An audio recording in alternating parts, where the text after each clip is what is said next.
What is going on, people? It is your boy, that guy Ike. You are checking out another episode of One Race Lifestyle, and I am here just cruising about. I'm bringing you the footage from the car today. It's actually starting to rain, so that's the reason why I'm not on the bike, but this vlog is about the bike. Now, what I need for you to go ahead and do, if you like the type of content that I bring to you, motorcycle content, car content, I need for you to go ahead and click that subscribe, click the thumbs up and the bell for notifications as well. And yeah, let's go ahead and get into this.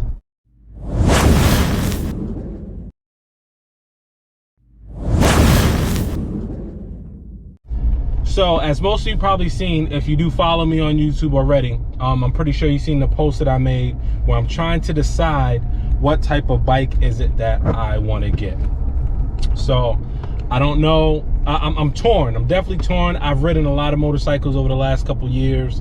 I've ridden a lot of Harley Davidsons over the last couple years. I think a lot of you know Harley Davidson is a preferred brand of mine, although I don't own one as of yet. But that is one of the things that we need to go ahead and figure out. So I'm trying to figure out which bike that I want, and I'm torn between these are the options. I'll put them up on the screen as well. I'm torn between a Suzuki M109r. As most of you know, I've ridden some of those and I love them. They're amazing motorcycles. I'm also torn between the Harley Davidson Street Bob. I did a video on that. The Lowrider S, which is my absolute favorite bike that I think out of all those, and possibly another sport bike or the Harley Davidson Breakout. Now, out of all those things, each bike has something that I like. Some of them have multiple things that I like, and some of them have things that I hate. So that's the reason why I'm torn, and I'm not sure on which what it is exactly that I want to do. So I guess we'll just start from the beginning. The Suzuki M109r. I like that motorcycle a lot. Actually, I love the motorcycle. I think the design is really cool. Not much has changed since it came out in 2006, I believe was the first model of the M109r, other than paint schemes and maybe some fixes with the transmission issues, because it had transmission issues when it first came out in the earlier years. So not much has changed over the years of that bike. Parts for it, there are some good suppliers for aftermarket parts on it. Some of them are harder to find, but it's an amazing bike overall. For the type of power that you can get for the money, that's probably the best route to go, because it's a super powerful bike. It is rated as the 1800cc, but it's 1780, somewhere around there. It's very minimalistic. It doesn't have a lot going on the bike, so it does not have audio stuff and music and Bluetooth and all that crazy stuff like that. So it's very minimal. It's pretty much a rider's motorcycle, and it's meant to go fast with a lot of power. Does have a nice wide back tire. It comes with the 240 if I'm not mistaken. I of course will probably change that out, because you know how I do. But the one thing that I don't like about that bike is it's big. It's a big girl. So so that's one thing that I'm not, it's not that I don't like it, I just don't know if I want to deal with that much weight on a daily basis. You know what I mean? Because I plan on riding it a lot. Some of the things I plan on doing in this year coming up entails putting more miles on motorcycles, which is the reason why I'm looking for something a little bit more bigger, a little bit more comfortable. But that bike is a big girl, man. It's a big girl. It's a big girl with a big old booty on the back and that back tire. But it out of all the options of the bikes that I'm looking at, the M109r does carry the most fuel, which is something that's major for me, because I don't want to have to keep stopping to get gas, which is the downside to pretty much all the Harley models that I listed. But I think that's pretty much the pros and the cons of the M109r. The only con is that it's a big girl. Everything else, I think it's a pretty amazing machine. All right, so now let's talk about the Lowrider S. As you've seen, Harley Davidson just came out with the new Lowrider S. They also have the new Lowrider ST.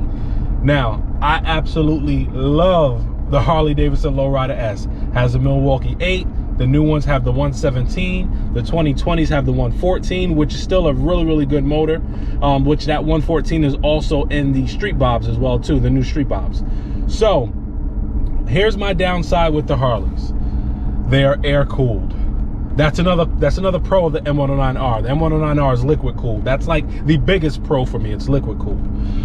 But the Lowrider S, getting back to that, it's an air cooled bike. Although the Milwaukee 8s have oil coolers on them, I just don't know if I want to deal with the issue of having an air cooled motorcycle with what I am trying to do with this channel and with the new bike. Other than that, man, like I said, the Lowrider S, it's an amazing bike. The inverted front forks make it handle amazing. There's crazy aftermarket parts that you can put on it. You can squeeze a lot of power out of them, and it's a super fun bike. The biggest downside, besides it being air cooled, is the freaking price. Even looking at pre-owned Lowrider S's, because I would want to do nothing less than a 2020. Looking at the pre-owned Lowrider S, they're talking like 20 racks, man, and I just don't know if I want to do that. 20 racks is a lot. That's a lot of money. You know what I'm saying? And I don't think, me personally, I don't think for me, I can warrant spending $20,000 on that particular bike for what I want to do. And I don't even think I can just warrant spending $20,000 on a motorcycle at all, me personally. That's just me. You know, I would rather buy a cheaper bike and build it, use that money putting into the bike, making it what I want. Because after you pay for the 20 grand for the Lowrider S, then you start modding it, you know, you're already looking up into $30,000, $40,000, $50,000 once you start modding it. So that's not something I want to do, and I just don't think it's worth it, although it's an amazing bike.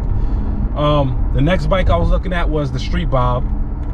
It sits on the same platform as the Lowrider S, which is the Softail platform. And you know, the Street Bob out the gate, now that it has the 114 for the 2021s, I believe it is, the 114 in there, I like it because it's more power than the 107, which is what comes in the like 2019s and the early 2020s. The 107 motor, because then you have to update it and put stuff into it.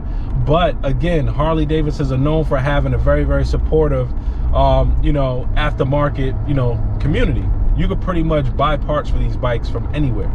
So that's, you know, pretty much that's it with the Street Bob. There's not really much else to say about it, you know. It's a nice bike, but I feel like if I went Street Bob, I would definitely be settling for what it is that I want out of a motorcycle, you know.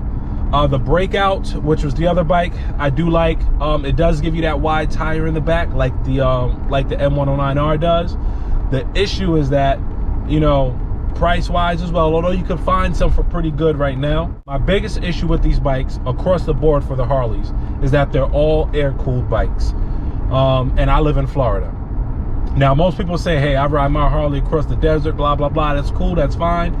But I also know people personally that have them, and when we go riding and it's hot out, they be upset because it be too hot, and sometimes these bikes are overheating, which is something I don't want to deal with. Also, the fuel range on them, they all have small gas tanks. All those bikes that I listed have at the most maybe a 4-gallon gas tank. I think they're all like 3.5, 3.6, somewhere around there for fuel. And again, with what I want to do, I just don't think me having a 3-gallon gas tank is gonna work overall. But again, the aftermarket community and the type of stuff that I can do with these bikes and be creative, that's a huge selling point for me. It really is a huge selling point for me. Jumping into the next thing, I was looking at a sport bike, a couple different ones. I was looking at another Gixxer, like a Gixxer 600, which I've always loved. I actually test rode a 2019, I believe it was, a couple years back, and I've always loved the GSX 600 bikes. I was also looking at some S1000RRs, BMWs, which I really like a lot. And so it'll be probably between one of those two. My biggest issue with the sport bikes is my back be killing me, man. I don't know if it's age. I don't know if it's, I don't know, man, but I can't do a sport bike for a long period of time. I've even was looking at some R6s, which I've always loved too. That actually what I thought my first initial sport bike was going to be a R6. But R6s, if you've ever ridden them, They are hella aggressive in the way that they sit. You are, you know, saying you're put in that racing position, and yeah, they're just, you know, you're sitting over really serious on an R6. So, but got me whipping the Lex out here.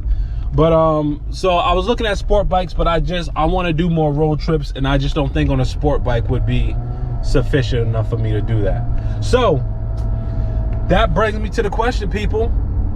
What should I get? What do you think? What would you do if you were in my position? If you could pretty much get any of those motorcycles that I listed, like no questions asked, you can just go ahead and make it happen.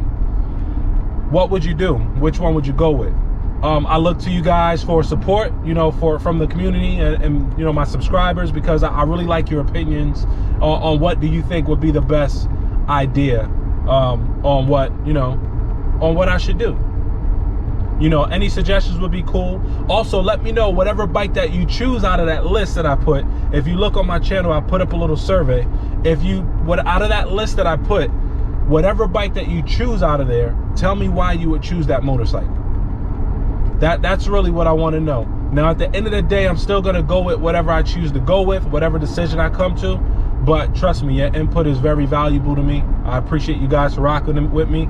I'm thankful that you guys have hung out with me long enough to even get to this level that we're actually talking about buying this new bike, because it's going to happen, and I'm super excited. I've already been pushing numbers around. I've already been seeing some places, you know what I'm saying, test riding some stuff, and it's gonna happen, and it's probably gonna happen within the next week or so.